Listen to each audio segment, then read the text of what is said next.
ಕ್ಷೇತ್ರ ಧರ್ಮಸ್ಥಳದ ವಿರುದ್ಧ ನಡೆಯುತ್ತಿರುವ ಷಡ್ಯಂತರ, ಕೋಮುನಿಷ್ಟ ಮತ್ತು ರಾಜ್ಯ ಕಾಂಗ್ರೆಸ್ ಸರ್ಕಾರದ ವಿರುದ್ಧ ಮಧುಗಿರಿಯಲ್ಲಿ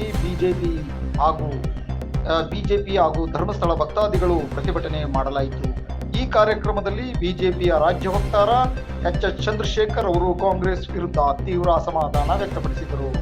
ಇಂದು ಕಾಂಗ್ರೆಸ್ ಸರ್ಕಾರವು ಹಿಂದೂ ವಿರೋಧಿ ಎಂದು ಆಕ್ರೋಶ ವ್ಯಕ್ತಪಡಿಸಿದರು.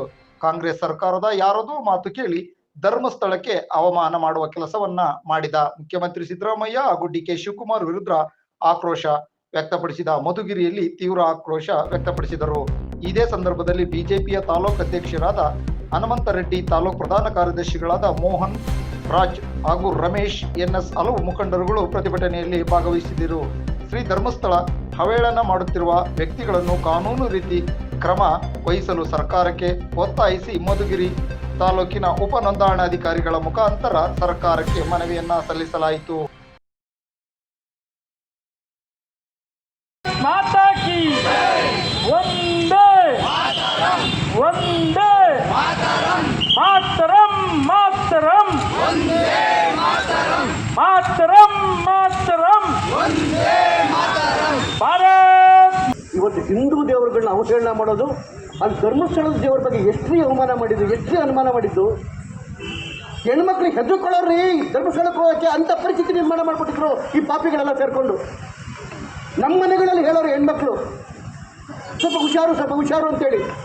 ಏನು ಕರ್ಮ ರೀ, ಆ ಸತ್ಯ ದೇವರಿರ್ತಕ್ಕಂಥ ಆ ಸ್ಥಳ, ಪ್ರತಿ ಮನೆಯಲ್ಲಿ ಮನದಲ್ಲಿ ಪೂಜೆ ಮಾಡ್ತಕ್ಕಂಥ ದೇವರು, ಅದ್ರ ಬಗ್ಗೆನೂ ಕೆಟ್ಟದಾಗಿ ಹೊಲಸಾಗಿ ಮಾತಾಡ್ತಾ ಇದ್ರೆ ಈ ಸರ್ಕಾರ ಏನು ಬಳೆ ತೊಡ್ಕೊಂಡು ಕೂತಿತ್ತೇನ್ರಿ. ಇವತ್ತವರೆಗೂ ಒಬ್ಬ ಯೂಟ್ಯೂಬರ್ ನನ್ನ ಅರೆಸ್ಟ್ ಮಾಡಿದ್ದೀವಿ ಅಂತ ಹೇಳ್ಬಿಡಿ. ಅದು ನಮ್ಮ ಕಾರ್ಯಕರ್ತಗಳ ಮೇಲೆ ಚಕ್ರವರ್ತಿ ಚೂಲಿ ಮೇಲೆ ರೀ, ಅವ್ರ ಅಮ್ಮಾಯಿಗೆ ಅವನೆಲ್ಲ ಭಾಷಣ ಮಾಡ್ತಾರೆ ಅಂತೇಳಿ ಅವ್ರಿಗೆ 1000 ಕಂಡೀಷನ್ ಹಾಕ್ತಾರೆ, ಅರೆಸ್ಟ್ ಮಾಡೋಕ್ಕೆ ಹೋಗ್ತಾರೆ. ಕೋರ್ಟ್ ಮಧ್ಯ ಪ್ರವೇಶ ಮಾಡಿ ಅವ್ರು ಅರೆಸ್ಟ್ ಮಾಡಬೇಡ ಅಂತ ಹೇಳ್ತು. ಇವ್ರಿಗೆ ದಮ್ಮು ತಾಕತ್ತಿಲ್ವ ಯೂಟ್ಯೂಬರ್ಗಳನ್ನ 2000-3000 ಲೈಕ್ ಬರೋ ಯೂಟ್ಯೂಬರ್ಗಳನ್ನ ಅರೆಸ್ಟ್ ಮಾಡೋಕ್ಕೆ ಇವ್ರು ಯೋಗ್ಯತೆ ಇಲ್ವಾ? ಈ ಡಿ.ಕೆ. ಶಿವಕುಮಾರ್ ಗನಗಂಸ ಮೀಸೆ ಹೊತ್ಕೊಂಡು ಓಡಾಡ್ತಾರೆ, ನಾನು ಗನಗಂಸು ಅಂತೇಳಿ. ಹಿಂದೂ ಧರ್ಮಕ್ಕೆ ಅವಮಾನದಕ್ಕೆ ಯಾವಾಗ ನಿಂತಿದ್ರು? RSSನ ಗೀತೆ ಹೇಳಕ್ಕೆ ಬರುತ್ತಂತೆ ಸದನದೊಳಗಡೆಗೆ, ನಮಸ್ತೆ ಸದಾ ವತ್ಸಲೆ ಮಾತೃಭೂಮಿ. ಬಂಧುಗಳೇ, ನೀವೆಲ್ಲ ಕೇಳಿದಿರಿ ಆ ಇಡೀ ಒಂದು ಗಾಯನವನ್ನು, ಆ ಇಡೀ ಹಾಡನ್ನು ನೋಡ್ಕೊಂಬನ್ನಿ. ಪ್ರತಿ ಸಾಲು ಪ್ರತಿ ಪದ ಕೂಡ ಏನು ಹೇಳಿದೆ? ಭಾರತ ಮಾತೆಯ ವೈಭವೀಕರಣ, ಭಾರತ ಮಾತೆಯ ಪೂಜನೀಯ, ಭಾರತ ಮಾತೆಯ ಬಗ್ಗೆ ಒಳ್ಳೆ ಮಾತಾಡಿಕೊಂಡು ಭಾರತ ಮಾತೆ ಅಂತ ಹೇಳಿರ್ತಕ್ಕಂಥ ಹಾಡು ಹೇಳಿದ್ದಕ್ಕೆ ಈ ಮನುಷ್ಯನಿಗೆ 2 ದಿನ ಆದಮೇಲೆ ಕ್ಷಮೆ ಕೇಳಬೇಕು ಅನ್ನಿಸ್ಬಿಡ್ತು. ಯಾಕೆ? ಅಲ್ಲೆಲ್ಲಿಂದನೂ ಇಟಲಿಯಿಂದ ಏನೋ ಫೋನ್ ಬಂತು ಅನಿಸುತ್ತೆ. 2 ದಿವಸಕ್ಕೆ ನಮಸ್ತೆ ಸದಾವತ್ ಹೇಳಿದಕ್ಕೆ ಕ್ಷಮೆ ಕೇಳಬೇಕು ಅನ್ನಿಸ್ತು. ಕ್ಷಮೆ ಕೇಳೋಬಿಟ್ರು. ಆ ಬಾಂಬ್ ಬ್ಲಾಸ್ಟ್ ಮಾಡೋಕ್ಕೆ ಹೋಗಿದ್ನಲ್ಲ ಒಬ್ಬ, ಕುಕ್ಕರ್ ಬಾಂಬ್ ಬ್ಲಾಸ್ಟ್ ಮಾಡೋಕ್ಕೆ ಹೋಗಿದ್ನಲ್ಲ, ಅವನನ್ನು ಪ್ರದರ್ಶನಿದ್ರಲ್ಲ ನೀವು. ಇವತ್ತು ಕೋರ್ಟು ಅವನು ಭಯೋತ್ಪಾದಕ ಧರ್ಮಸ್ಥಳದಲ್ಲಿ ಬಾಂಬ್ ಬ್ಲಾಸ್ಟ್ ಮಾಡೋಕ್ಕೆ ಹೋಗಿದ್ದೆ ಅಂತೇಳಿ ಇವತ್ತು ತನಿಖೆಗಳಿಗೆ ಆಚೆ ಬರ್ತಾ ಇದೆಯಲ್ಲ.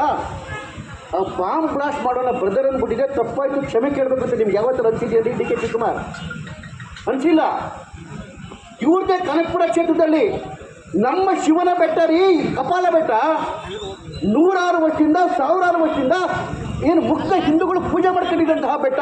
ಆ ಇಡೀ ಬೆಟ್ಟವನ್ನು, ಕಪಾಲ ಬೆಟ್ಟ, ಮುನೇಶ್ವರ ಬೆಟ್ಟವನ್ನು ಆ ಸೋನಿಯಾ ಗಾಂಧಿ ಮೆಚ್ಚೋದಕ್ಕೋಸ್ಕರ ಕ್ರಿಶ್ಚಿಯನ್ರಿಗೆ ಬರ್ಕೊಟ್ಬಿಟ್ಟಿದ್ದ. ಯೇಸು ಬೆಟ್ಟ ಮಾಡಿಬಿಟ್ಟಿದ್ರಲ್ಲ, ಮಾಡಿ ಬರ್ಕೊಡೋಗಿದ್ರಲ್ಲ ಮತಾಂತರಿಗಳಿಗೆ.